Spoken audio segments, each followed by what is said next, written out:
Hey, what's up guys? So we're finally gonna take a few minutes to give a little Infinity War review. I saw it Thursday night, opening night, so I was looking forward to it, and I think I ended up liking it even more than I expected I would. Hi! So I'm gonna start off, what I usually do with these is, give some non-spoiler feedback.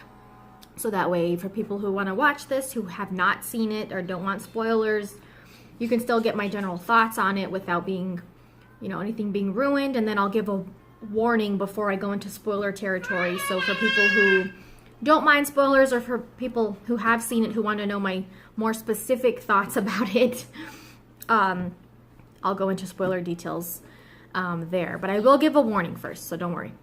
Bye.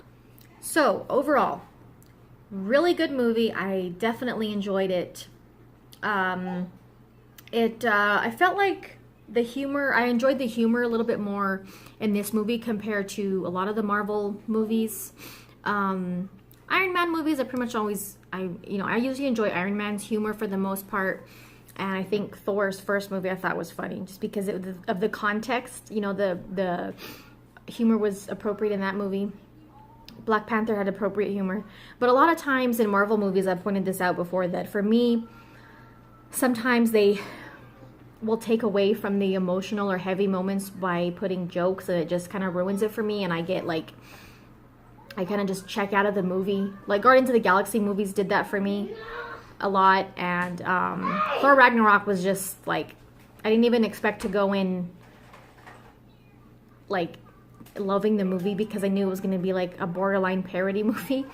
So I was happy that even though I expected to have some humor in this movie, I was glad that for the most part it was appropriate, and it actually, like, I genuinely was laughing. There were like maybe one or two moments that I was like kind of wishing there wasn't a joke there or something like that, but it really was, for the most part there wasn't. I mean, I liked the humor for the most part. And I actually liked Peter Quill, Star-Lord. His humor was funny to me in this movie. Thor was probably my favorite character, and it was probably also, I've always liked Thor in the MCU movies, but Ragnarok was just like ridiculously over the top for me. But I've always liked like Chris Hemsworth as Thor in the MCU. And I did like his first two solo movies, but for this movie, I think he was my favorite in Infinity War, and I've seen a lot of people sharing the same opinion. Not only was he my favorite in this movie out of like the other characters, but it was also my favorite interpretation of Thor in the MCU. He was a little bit more emotional, more raw, extremely powerful, which I really appreciated. He had like, he had a motivating factor in this movie, an emotional motivating factor, which I think is what really like made his character more deep and important in this movie. I also liked, of course, Iron Man a lot in this movie as well. Doctor Strange was pretty cool. Spider-Man, I'm not like a huge fan of Tom Holland's Spider-Man. I don't mind him that much, but he's not my favorite interpretation of Spider-Man. But I think that as far as Thanos is concerned, I think Josh Brolin did a good job playing the villain.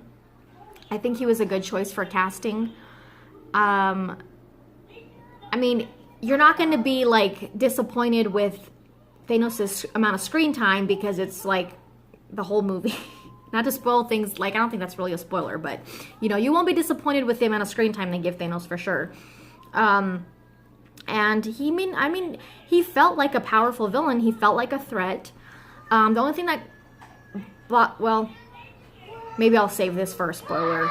I'll save my rest of my thoughts on Thanos for the spoiler part of the video, so that way I don't really ruin anything for anybody. But there were a couple of things that bothered me about him, but I'll get into that in a minute, like I said.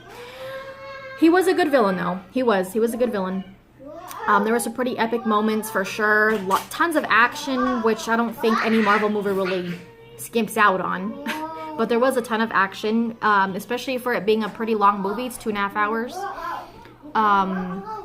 Good story. I mean, they get right into everything, like the heart of everything from the beginning, you know, which I guess is, I mean, it makes sense after all these years of leading up to this, you know.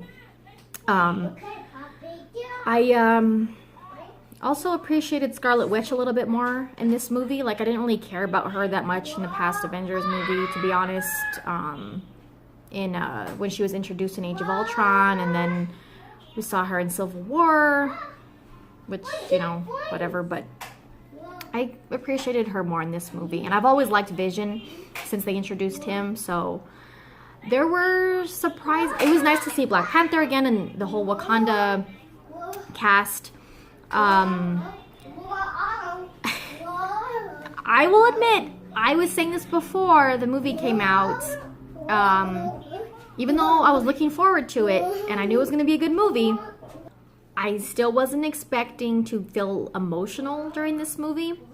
If you guys watch my Black Panther review, Black Panther had a lot of firsts for me in the MCU. Like, it was the first movie I cried on in the MCU. It was the first movie I felt emotional about. It was like my favorite villain so far in the MCU was Killmonger, which probably still is my favorite villain in the MCU.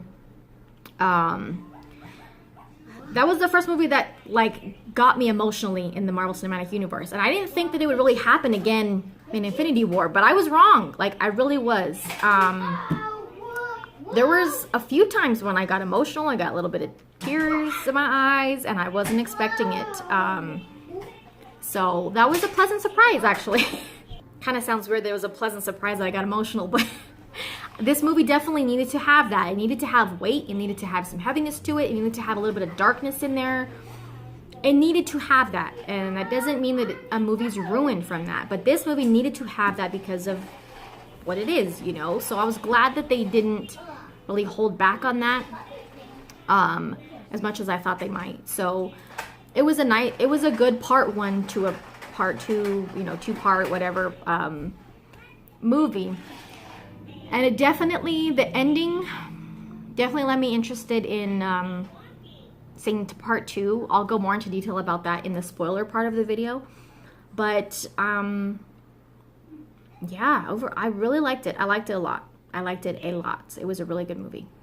And it wasn't, for being a 2.5 hour movie, it didn't get boring. It didn't get, like, you know, it was entertaining the whole time. So yeah, I liked it a lot. I think on a scale of 1 to 10, I've only seen it once, so it's kind of a raw score, I guess I would give it. I haven't seen it, you know, I've only seen it once. So I would say like an 8 out of 10, probably. Definitely a great movie. So now, warning, if you have not seen Infinity War, I will be discussing specific things that could be considered spoilers. So, if you don't care about spoilers, you can continue watching. If you do, I would shut this off now before I get into spoilers. Okay, I'm gonna start on spoilers. Like I said, hands down, favorite character was Thor. Love Iron Man's new suit, by the way. His new suit was dope. As far as, Thanos, what I was going to get into spoilers with Thanos. There were some times when I felt like they weren't consistent enough with his power, like his level of power. For instance, in the beginning, he's kicking the crap out of Hulk, and there's a scene where he hurls the moon at them, you know, when they're on Titan, the planet.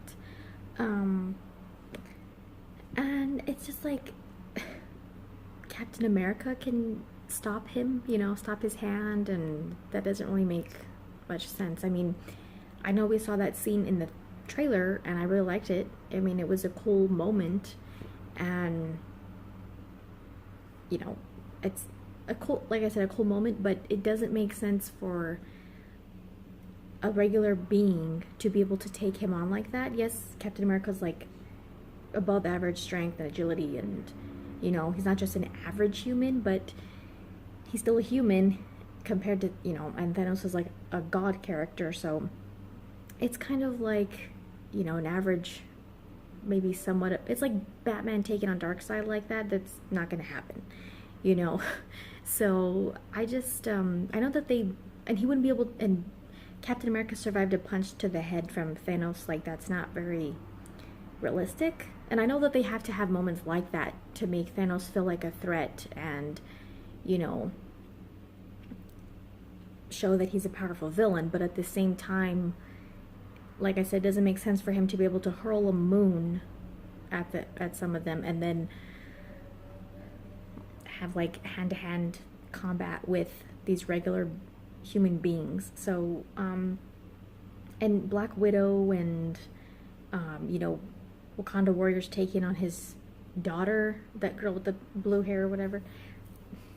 No, that wouldn't happen. Like, no, they wouldn't stand a chance. But, you know, I understand that they have to have moments like that in the movie for the sake of it, but I just thought that they should have been a little bit more consistent with his level of power, because like I said, he was really handing Hulk's, I mean, he was giving it to Hulk, you know, like he let him have his little fun and then he was like, okay, you're finished, you know.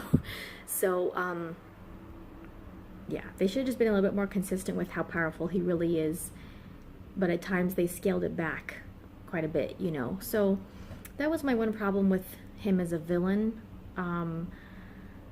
I mean, other than that, Josh Brolin did a great job. He was a good choice of casting, and as far as the way he looked, CGI, I mean, sometimes the way he would move was a little, you know, whatever, but it's a CGI character, so it's expected. But up close, like, they showed his face up close quite a bit, and he looked pretty good to me. You know, they did a pretty good job on that part. So, yeah, I mean, his children, I think the one that was like most powerful in my opinion was the one that was taking on like, he was going kind of head to head with Doctor Strange. They had like kind of similar powers. He was pretty powerful, but yeah, I think the biggest disappointment was Hulk. I mean, we saw him for a few seconds in the beginning when he was fighting Thanos, and then never got to see him again after that.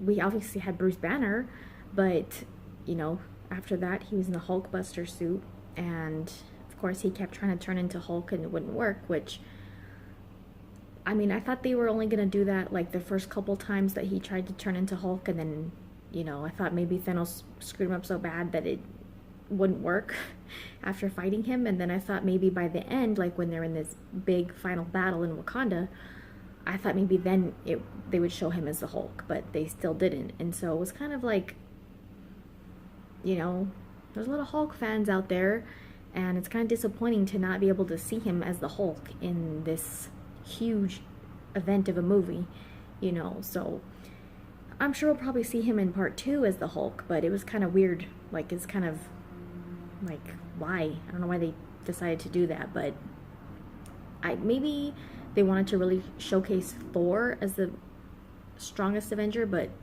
I mean, they have really different powers, so I think they still should have showed Hulk as the Hulk, you know, more than just within the first couple minutes of the movie. But I don't know, that's just my opinion.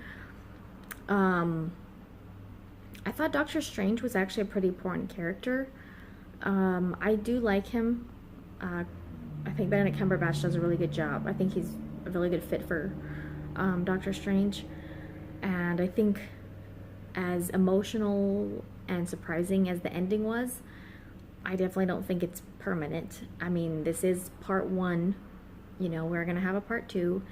And I think it all goes back to what Doctor Strange told Tony Stark at the end before he himself disappeared, and that there was only one way to defeat Thanos. And if we go back to when he went forward in time to see all the possible outcomes of how this war will end, he said there's only one way out of 14, like over 14 million, that they would defeat him. And I think that's why he gave up the stone to save Tony, and he knew what was going to happen, and that, you know, he probably knows Tony's going to figure out some way to use the gauntlet to, you know, reverse time or, you know, bring them back somehow. So I don't think it's permanent. Obviously, we're still going to see all these characters in part 2 and in their own other solo movies. So obviously nothing like that is going to be permanent.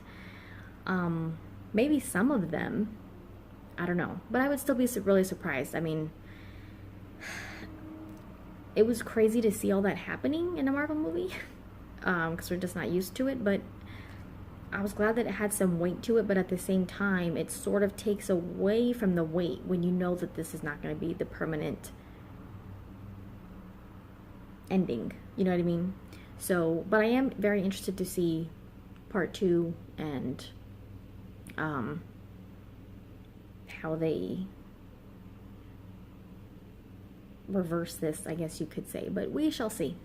I'm definitely not expecting it to be a permanent thing, so yeah, but it was interesting, the ending for sure, and like I said, some pretty emotional parts. So overall, like I said, great movie. I loved the epic moments that Thor had, and Iron Man's new suit had some really awesome, they just keep coming up with more and more awesome things for him to have. Like, it's really cool to see that every movie he has all these improvements to his suit and all these, you know, amazing technology that he makes, and it's really cool. So I always like seeing that, but this is probably obviously the best that they've done with him so far as his technology and what he can do with his, you know, everything that he has. So yeah, that's my general rundown of Infinity War.